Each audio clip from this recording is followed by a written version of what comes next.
Anne of Denmark, Queen Consort of Scotland, Consort of England and Ireland.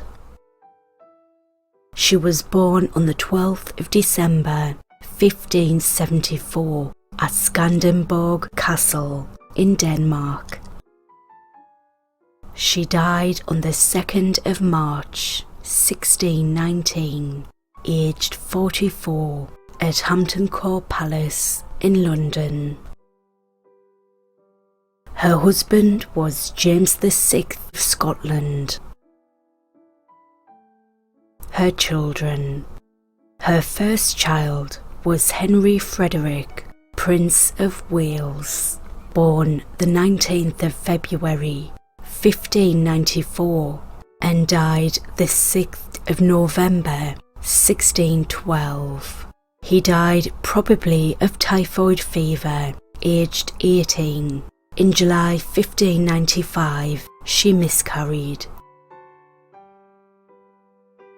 Elizabeth was born on the 19th of August 1596. She died on the 13th of February 1662, aged 65.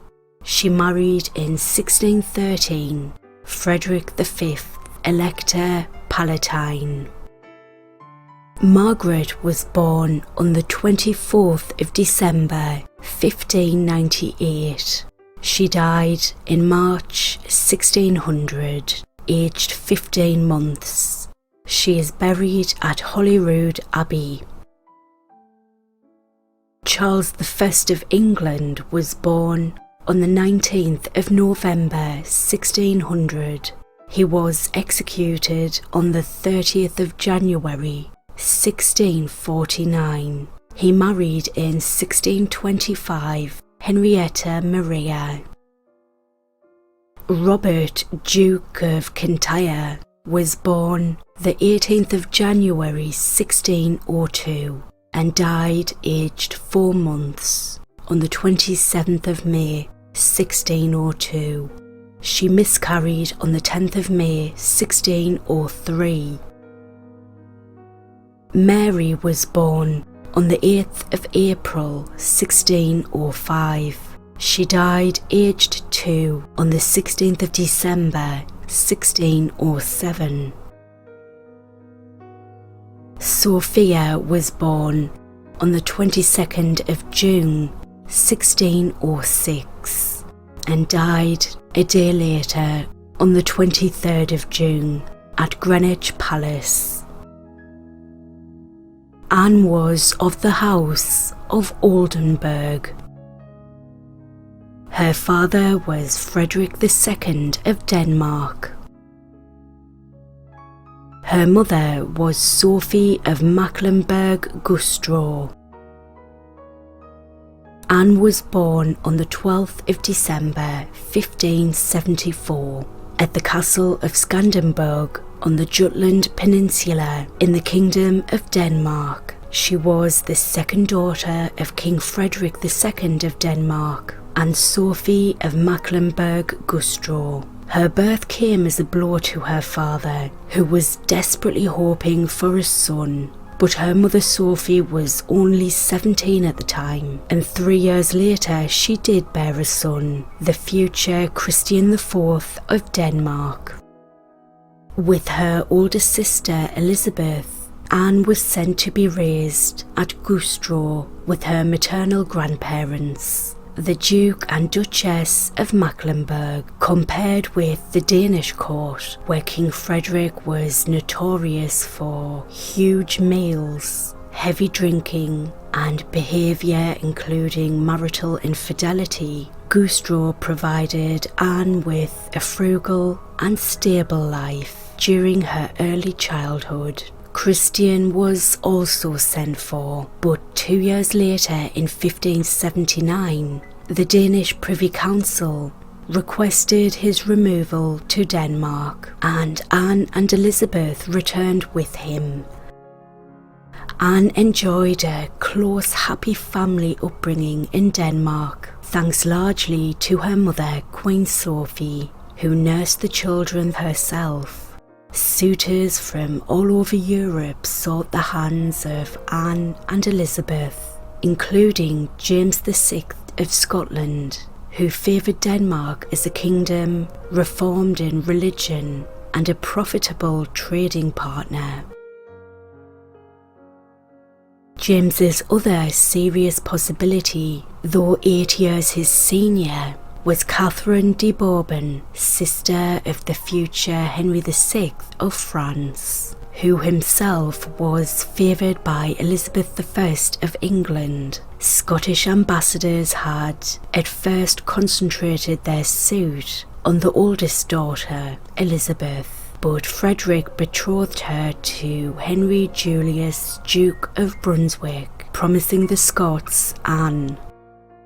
The constitutional position of Sophie, Anne's mother, became difficult after Anne's father, Frederick, died of pneumonia on the 4th of April 1588. She found herself in a power struggle with the Danish council for control of her son, King Christian. As a matchmaker, however, Sophie proved more diligent than Frederick, and overcoming sticking points on the amount of the dowry and the status of Orkney, she sealed the agreement by July 1589. Anne herself was thrilled with the match and said she was much in love.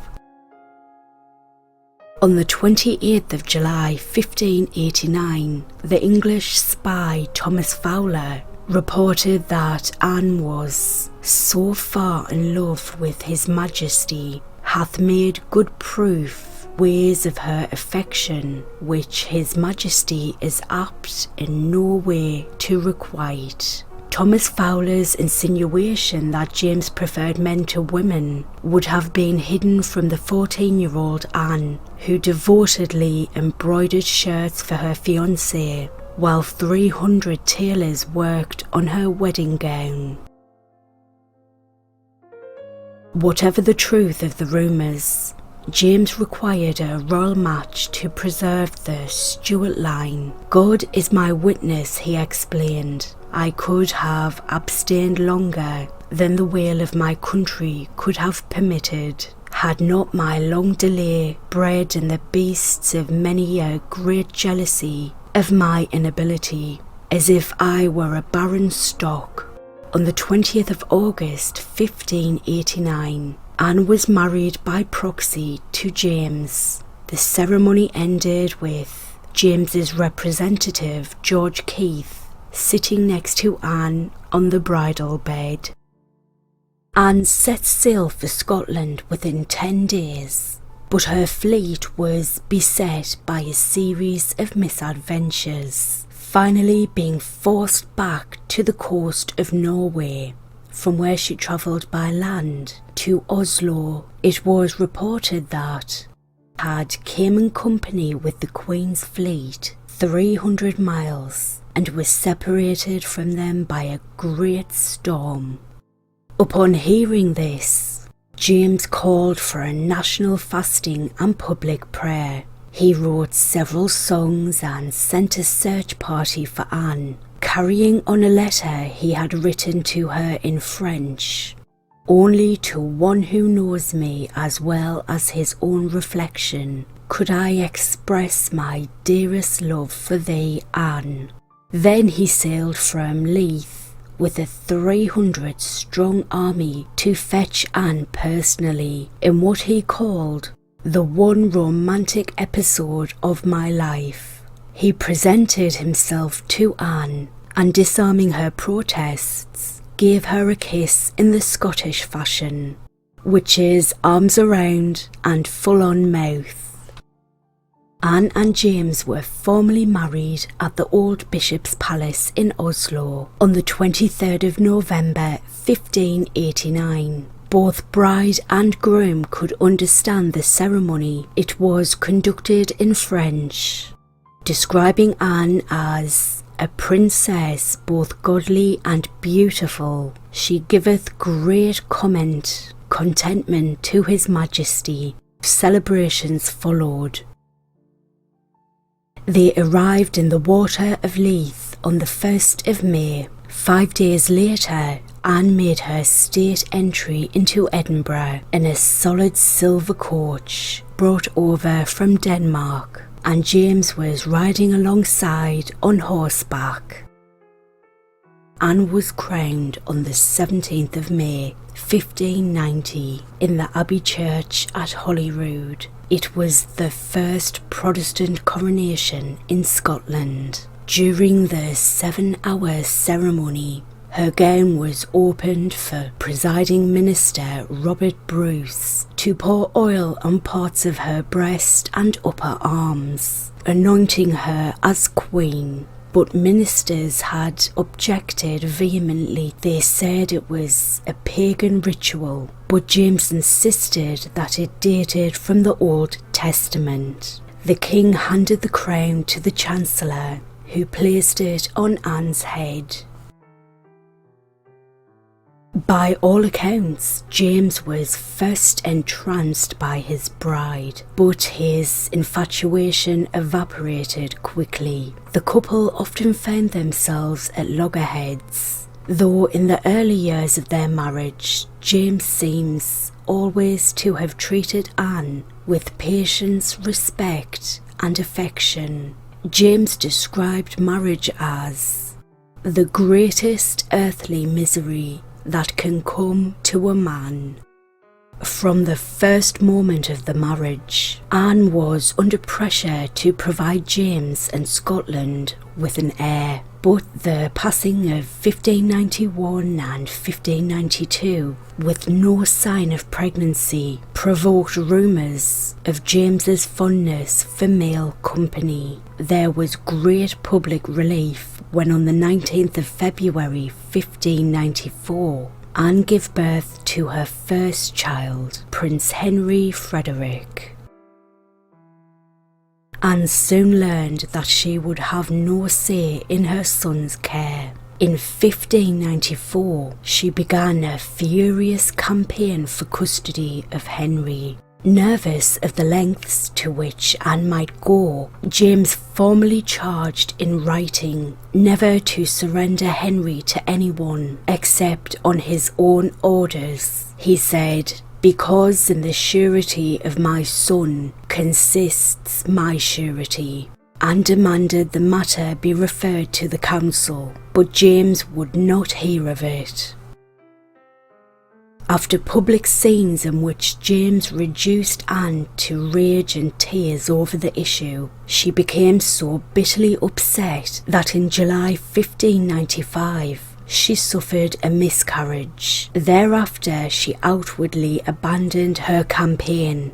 In August 1595, John Colville wrote, "There is nothing but lurking hatred disguised betwixt the king and queen, each intending by sleight to overcome the other."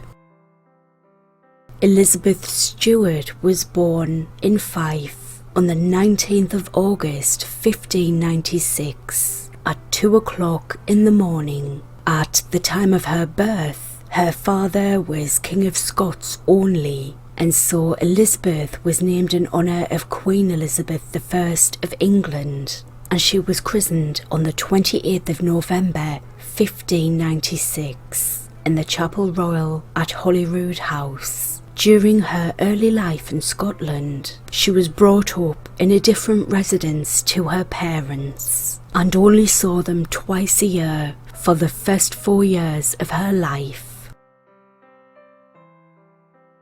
Anne adored jewellery. In 1597, she appointed Edinburgh jeweller George Harriot her goldsmith for life, and over a decade he provided jewels totalling £3.9 million in today's money. Anne used accessories to emphasise her own dynastic importance. The monogrammed C4 in her hair was a gift from her brother Christian of Denmark, and the diamond-studded S a reference to her mother, Sophia. Her rare grey-blue pearls belonged to her mother-in-law, Mary Queen of Scots. Margaret was born on Christmas Eve 1598. Her baptism was postponed until April 1599 as the winter, part of the Little Ice Age, had been exceptionally cold. James paid £400 for furniture made for Margaret for her nursery. In March 1600, she was taken ill. Her disease is unknown. It started with a chill and she soon died. Observers noted incidents of marital discord between Anne and James. The conspiracy of 1600, in which the young Earl of Gowrie and his brother were killed by James's attendants, triggered the dismissal of their two sisters as ladies-in-waiting to Anne. The Queen, who was pregnant, refused to get out of bed until they were reinstated, and she stayed there for 2 days, refusing to eat. When James tried to command her, she warned him to take care how he treated her in her condition. James placated her for a moment by paying a famous acrobat to entertain her, but still she never gave up. The second son of Anne and James, Charles, was born in Fife on the 19th of November 1600 and was christened in a Protestant ceremony in the Chapel Royal at Holyrood Palace in Edinburgh on the 23rd of December 1600. Anne admired the drum-shaped wheel farthingale. She insisted on it being worn at court long after it was out of fashion. The Venetian ambassador wrote of her, "Her Majesty's costume was pink and gold with so expensive a farthingale that I do not exaggerate when I say it was 4 feet wide at the hips."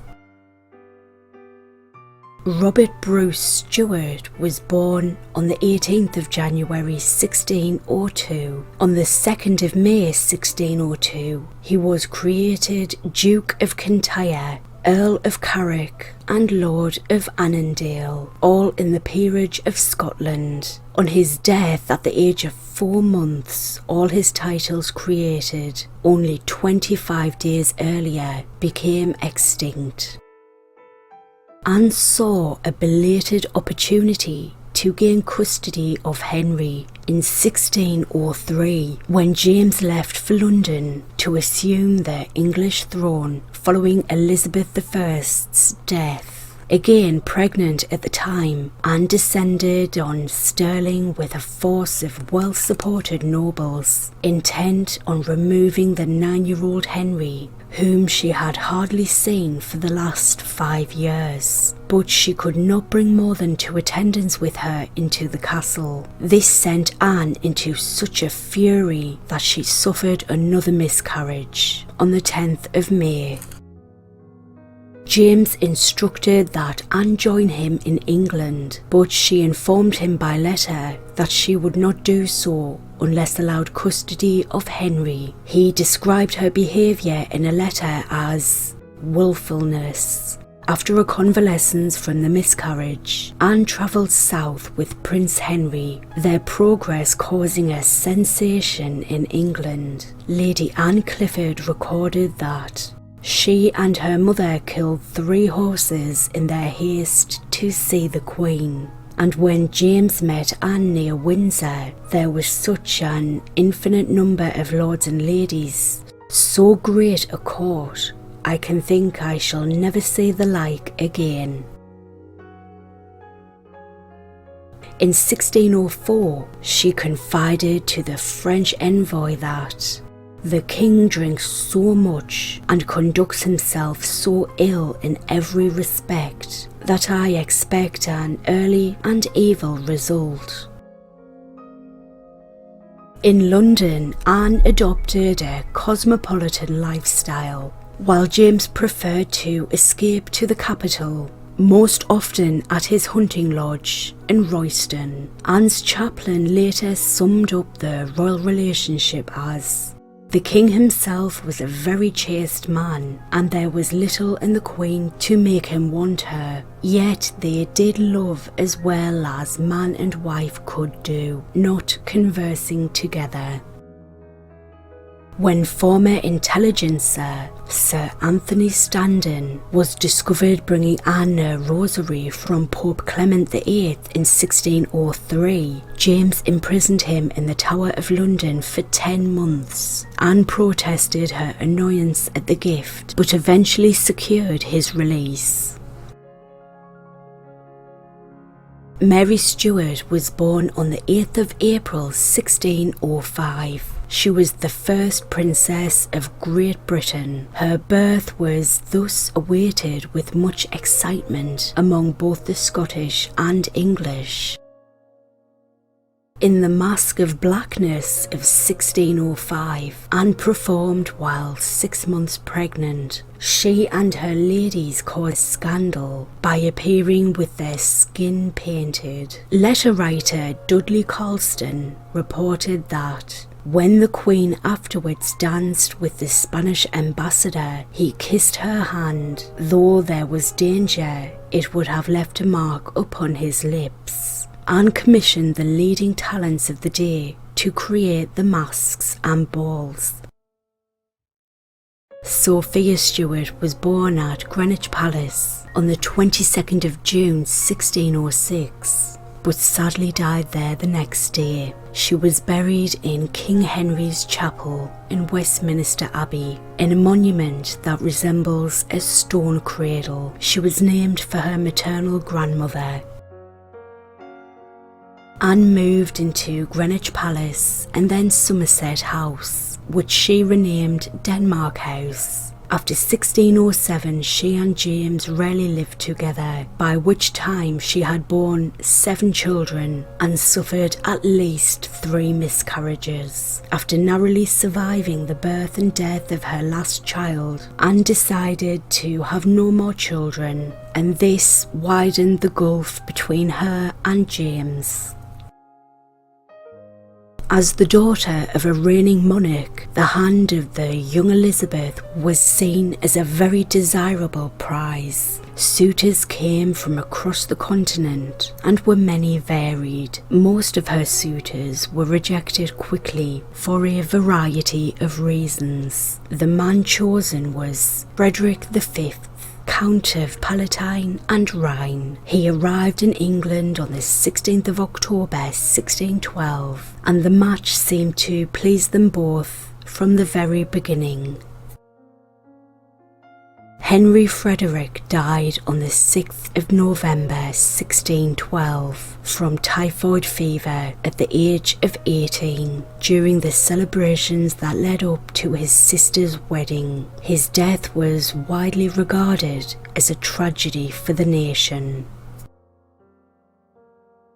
The wedding of Elizabeth and Frederick took place on the 14th of February 1613, Valentine's Day, at the Royal Chapel of the Palace of Whitehall, and was a very grand occasion and saw more royalty than ever visited the court of England before. The marriage was an enormously popular match and was the occasion for an outpouring of public affection, with the ceremony described as a wonder and magnificence. Almost after 2 months' stay in London for continued celebrations, the couple began their journey to join the electoral court in Heidelberg. The death of their son Henry and the departure of their daughter Elizabeth further weakened the family ties binding Anne and James. Henry's death hit Anne very hard. The Venetian ambassador was advised not to offer condolence to her because she cannot bear to have it mentioned, nor does she ever recall it without tears and sighs. From this time forward, Anne's health deteriorated and she withdrew from the centre of cultural and political activities, staging her last known masque in 1614 and no longer maintaining her noble court. Her influence over James waned and he became openly dependent on powerful favourites. Although James had always adopted male favourites among his courtiers, he now encouraged them to play a role in the government and reacted differently to the two powerful favourites who dominated the second half of her husband's English reign, Robert Carr, Earl of Somerset, and George Villiers, the future Duke of Buckingham. She detested Robert Carr, but she encouraged the rise of George Villiers, whom James knighted in her bedchamber, and she developed friendly relations with him, calling him her little dog. Even so, Anne found herself ignored after George's rise and became a lonely figure. A further source of difference between Anne and James was the issue of religion. For example, she abstained from the Anglican communion at her English coronation. Anne had been brought up as Lutheran, but she may have discreetly converted to Catholicism at some point, an embarrassing scenario which alarmed ministers of the Scottish Kirk and caused suspicion in England. Queen Elizabeth I had certainly been worried about the possibility and sent messages to Anne warning her not to listen to papist counsellors and requesting the names of anyone who had tried to convert her. Anne had replied that there was no need to name names because any such effort had failed. Anne largely turned from political to social and artistic activities. She participated fully in the life of James's court and maintained a court of her own, often attracting those not welcome by James. She rarely took political sides against her husband. Whatever her private difficulties with James, she proved a diplomatic asset to him in England, conducting herself with discretion and graciousness in public, and played a crucial role, for example, in conveying to ambassadors and foreign visitors the prestige of the Stuart dynasty and its Danish connections. A brief confrontation occurred in 1613 when Anne shot and killed James's favourite dog during a hunting session. After this initial rage, James smoothed things over by giving her a £2,000 diamond in memory of the dog. Anne has traditionally been regarded with condescension by historians who have emphasised her triviality and extravagance. Along with James, she tends to be dismissed by historical tradition, beginning with the anti-Stuart historians of the mid-17th century, which saw in the self-indulgence and vanity of the Jacobean court the origins of the English Civil War. Anne shared with James the fault of extravagance, though it took her several years to exhaust her dowry. She loved dancing and pageants, activities often frowned upon in Presbyterian Scotland, but for which she found a vibrant outlet in Jacobean London, where she created a rich, hospitable cultural climate at the royal court and sponsored lavish masques and balls. Anne's masquerades were avidly attended by foreign ambassadors and dignitaries and functioned as a demonstration of the English crown's European significance. The Venetian ambassador wrote of the Christmas masque that, "In everyone's opinion, no other court in Europe have displayed such pomp and riches." Jones, a gifted architect steeped in the latest European taste, designed the Queen's House in Greenwich for Anne, one of the first true Palladian buildings in England, and the Dutch inventor Solomon laid out her gardens at Greenwich and Somerset House. In January 1619, royal physician Sir Theodore instructed Anne to saw wood to improve her blood flow, but the exertion served to make her worse. Anne died, aged 44 years old, on the 2nd of March 1619. The death was recorded as a dangerous form of dropsy. Despite his neglect of Anne, James was emotionally affected by her death. He did not visit her during her dying days or attend her funeral, being sick himself. The symptoms, according to Sir Theodore, included fainting, sighing, dread, and incredible sadness. The inquest discovered Anne to be much wasted within her liver. After a prolonged delay, she was buried in King Henry's Chapel in Westminster Abbey on the 13th of May 1619. Her grave was destroyed during the English Civil War. And this concludes the video. Thank you very much for watching. If you enjoyed this, please click the like button, give it a thumbs up, and please subscribe for future videos. Thank you.